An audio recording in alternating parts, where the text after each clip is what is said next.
think that the real issue here is this: who is to blame? No, we cannot blame the new collegial body of the ERC, no, because as according to Chairperson De Malanta, 2022 lang siya. So therefore, kung nag-reset na kayo, hindi ba ngayon, Chairperson, nag-reset po kayo. Therefore, kung nag-reset kayo, palagay nyo, nagkamali ba yung previous?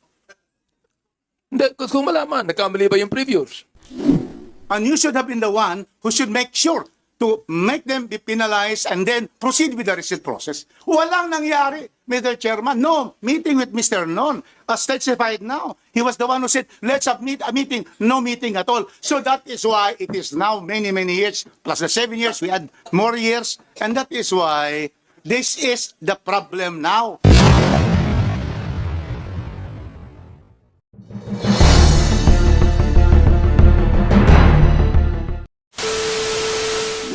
Before I recognize the Honorable Rufus, isang tanong lang po. Sino po ang tumatawag ng reset? Kaninong call ang reset? Sir Chair, if I may answer. Yes, please, Madam. Sa isang regular pong proseso, hindi na po talaga nasa rules po yung timeline po ng reset. Nakakasa na po yun dapat. Hindi, tama po. Pero syempre, kahit naman nakalagay dyan, kung wala naman tumatawag, sino may obligasyon na tawagin ng reset? ERC po, yung sa issues paper na So, simula. dapat nilagay po ninyo yun sa calendar ninyo. Mr. Chairman, if I may, I have read the RTWR and RDWR. According to RDWR, 18 months prior to the statutory deadline, kailangan ng ang regulated entity like Meralco and NGCP will file a position paper. 18 months prior. Ang tanong, did you file 18 months prior to the statutory deadline ng position paper? Kapag hindi kayo nag-file in accordance with their own rules na ginawa ng ERC, then may violation ang regulated kailangan entity. muna mag-file muna Mag-file sila ng position paper. bago tatawagin ng Yes, reset. because it is, yung rules po kasi, Is Mr. that the Chairman, proper procedure? Mr. Chairman, ang proper procedure, the rules RTWR and RTWR are being published. Pag pinablish po yan, makikita na ng mga regulated entity. At sasabihin, 18 months before, kailangan mag-apply na tayo, kailangan may position paper tayo. And then, they will conduct a public hearing. At pag nag-conduct sila ng public hearing, makikita nila lahat doon. And then, lahat ng regulatory asset base, the weighted average cost of capital, the depreciation and everything will be put into order. Ang problem, Mr. Chairman, kung hindi sila magbibigay ng position paper 18 months prior, there is already a violation. The Honorable Rufus Rodriguez is Mr. recognized. Chairman, the ERC is mandated every 4 years for DUs to set the regulatory reset proceedings. The problem is, you can see the NGCP and the Meralco waiting for these results because this particular process, because if there are no rules in the case of the DUs and the rules on the setting of the wheeling rate, there can be no process. They cannot submit a position paper if there is none. The problem is here is Meralco ERC has failed. They have failed to timely conduct and perform regulatory reset. And Commissioner Non was there during all this time. And then there has been no reset. How can we blame the regulated agencies like NGCP and the Meralco 8, the Group A, Meralco, Sipalco from the City of Golden Friendship, and the others, when there is no regulatory process? So therefore, in fact, ready always, and they have also filed when there is one, then they do it. Mr. Chairman, we are barking up the wrong tree if we are going to fault the regulated agencies like the NGCP and the Meralco. It is ERC. If there is any agency that we should fault here, and that's why if Chairman Dan Fernandez saying there is therefore, the consumers are therefore have the raw deal here, it's not the fault. That's why the regulated agencies, they wait for this ESG. May I ask our chairperson, did we have really the process conducted for the 3rd, 4th, and 5th regulatory period? Chairman Mona Lisa, you are recognized. Mr. Chair, we are conducting the On the fifth. processes now. Yes. 4th and 5th po sa NGCP and 5th Fifth, for yeah. Meralco. Kasi last period na nga eh. Last period meaning, Mr. Chairman, that there is failure of the ERC and that's why they cannot comply. That is the actuality of this. But in spite of that, there was a IAC and there is a interim average rate. Meralco has already refunded a total of 48 billion because on their own, they came out and say, we would like to make sure already that there's already a interim rate, average rate. And so Meralco is always waiting for the regulatory agency. In spite of that, during the lapse period, they were the ones who were able to have the interim average rate, and the ruling of the ARC was for Meralco to refund, correct? They were made to refund. How much was refunded by Meralco in spite of the failure of ERC to be able to put up this particular regulatory reset process? How much? Nagbayad ng Meralco sa mga consumers. Maybe we can ask representative from Meralco. Magkano po yung binayaran ninyo? Your Honor, we refunded a total of around 48 billion pesos. Billion. Yes, Your Honor, as a result of the declaration by the ERC of the original lapse period, consisting of 7 years.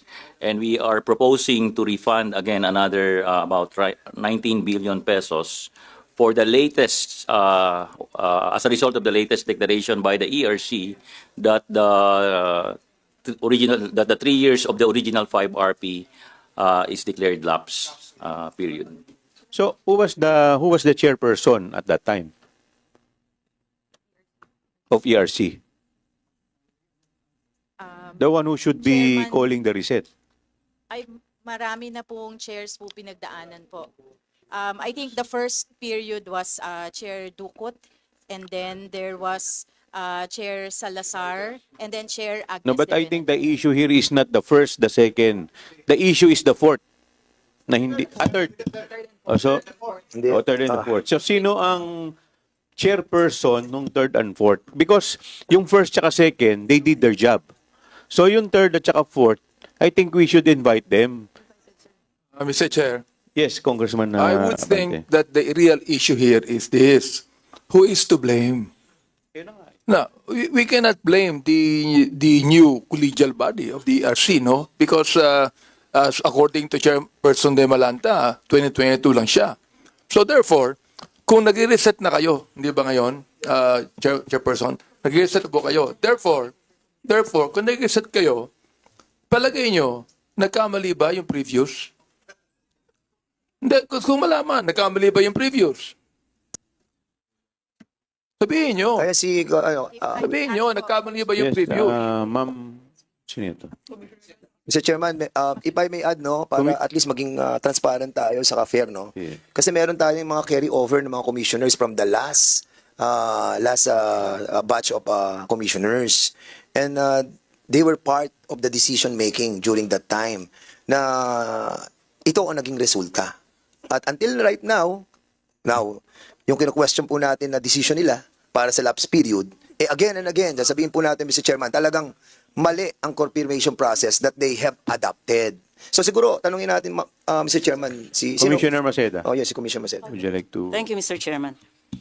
Siguro po to put the circumstances in proper context po, we need to remember that as far back as 2013, and this is November 2013, the Commission already issued a notice extending the deadline of submission of comments on the issues paper. So nag-post na po ang Commission noong 2013 pa lang. Comnon should have mentioned that earlier kasi time po nila yun eh. Naumpisahan na po yung proseso nung pang 2013. Nagtuloy-tuloy po yung proseso na yan hanggang sa umabot po nung around 2016, last quarter of 2016, na yung commission at that time directed Meralco actually to publish the draft rules for the fourth RP. I was waiting for Comnon to mention these circumstances. So, pinag-utusan, hindi ho nangyari, and there were issues raised by Meralco. It's not my position now to say kung tama ang dating komisyon o ang Meralco. That was before our time. But I was hoping that was mentioned by Comnon because doon po nagsimula lahat nitong mga backlogs na ito. Hindi nakapag-reset. That's the reason why we wanted to know who was the chairperson at that time. maybe he or she has a valid reason for not scheduling the reset. Or if Opo. maybe Commissioner Non Mr. Chairman, can ventilate his Mr. Chairman, issue to the... it is Yes, a matter that is so Congressman important. Ano? Fernandez. Ako, we're not blaming anybody, especially the regulated entity. But of course, katulad na nabanggit po ni Commissioner Maceda. Oh, I have And, to blame somebody. wait, Mr. Chairman. Kasi nga, ang feeling ko, sinasabi niyo, we're barking on the wrong tree. Because, sumulat ito, I have a copy, nung sulat ng chairperson ng ERC, si Agnes de Banadera, nung July 2019, that yun na nga po na i-publish. But they never publish it eh. Yun ang problem. Is yung isang mga requirements para yung rates, yung rule for rate setting, mag-start na. But because the Meralco never published it, and at the same time, noong 2011, meron ding sulat ang ERC na inuutusan sila to follow the rules and procedures on the asset valuation. But ang problem, hindi rin sila nag-reply. Will you kindly confirm this? Sino bang nasa panahon ng si Commissioner Non? Can you kindly confirm that the Commission ordered the Meralco to comply with the rules of procedures on the valuation of their assets because merong ang mali doon sa valuation. So did you done that na talagang inutusan sila? Yeah, I would like to thank Commissioner Maceda for reminding. Actually, as she said, the fourth regulatory period actually should have started in 2016. And during our time, the process started 18 months before, which means 2013. So the position paper was there, the karoon ng mga hearings, and then we completed the amended rules for distribution wheeling rate sometime in 2016. But before it could be put into implementation, it has to be published for purposes of there is a legal term for to be in effect. So the order then was for Meralco and PEPOA to have it published, but it was not published even after repeated demands until nagkaroon ng bagong regulatory period in 2019. But before that, 2016, the ERC actually went into a internal problem. It started with the chairman then was Salazar. Chairman Salazar, after Ducot. Okay? But in 2016, we had an internal problem where one of our directors committed suicide. And nagkaroon ng investigations within ERC, what is the involvement of who, the chairman, and everybody. And that really threw up all the schedules. We have been called for investigation in the NBI, Congress, Senate, and there was a time when all the commissioners were even suspended for 3 months. So that really disrupted all the schedules from 2016 until the chair, Agnes de Banadera, was appointed in 2017. So that's basically where we could start again under a new chairmanship, Agnes de Banadera, sometime in August or September of 2017. The disruption in 2016 was really a big blow as far as the minister is concerned, because practically most of the time we could not do anything because of disruption. But the reset itself for the fourth regulatory period was started, but it was not implemented because of the non-publication of the rules in 2016. Yes, thank you. May I continue? I am not yet finished, Mr. Chairman. So let us ask the Meralco to answer the allegation that you did not publish what was required of you. Is that part of the reset process? Thank you, Mr. Chair. May I Yes, respond? Attorney Valles. Yes, to clarify lang po, totoo ho na meron nilabas na sulat ang ERC through then officer in charge Commissioner noon na directing Meralco, not only Meralco but also all distribution utilities, PEPOA, to publish the fourth RP. But as we have relayed, sinabi po namin kay Commissioner Nonion through our various letters to them na meron kaming mga issues doon sa fourth RP. And as part of the constitutional right of every person like Meralco to exercise its due process, we raised those issues before the ERC and we were waiting for the ERC to resolve it. In the meantime, nag-file po kami ng sulat sa ERC, nagre-request kami ng meeting para mapag-usapan namin yung mga issues na yon, which Commissioner Non, in his reply to us, said na ina-acknowledge niya yung issues na niraise namin at he set the meeting on a particular date para mapag-usapan daw namin yung issues or yung mga clarification or reconsideration na hinihingi namin doon sa rules. No, unfortunately, hindi po nangyari yung meeting na yon dahil nga sa akin pong palagay, dahil po yun yung nagkaroon na sila ng internal problems sa ERC. Doon na ho natapos yun at magmula noon wala na ho kaming narinig sa ERC after po nung huling sulat na yon. That was in 2017 and 2022 until 2022, between 2017 to 2022, 5 years, wala akong communication sa amin ng ERC kung magre-reset pa kami o hindi na. Mr. Chairman, clearly, Commissioner Macedo, let me please. just follow up with this. Yes, Clearly, thank you wrote for them to publish. They said, and they wrote to you many letters, that there are issues. Why will the Meralco and the PIPOA, why will they publish something that they are questioning? You see? Now, here is our acting commissioner, Mr. Non. He was there. He was the one who sent those, and he was the one who received the questions. That is the right of every regulated agency. If there's an order to publish, why will you publish something that you have issues about? And that is why they asked a meeting with Mr. Non, and Mr. Non said, we'll have a meeting. Nothing happened after that. Maybe no, Mr. Non, why you did not call that meeting? Yan. I do not know why Attorney Valdez has keep on telling my name. I hope you can produce the letter that says, and then, no. But even then, I cannot commit the commission on something that is I call this an unbanked thing, So whatever was the decision, I think one of the things that made it long is because of these questions and these issues.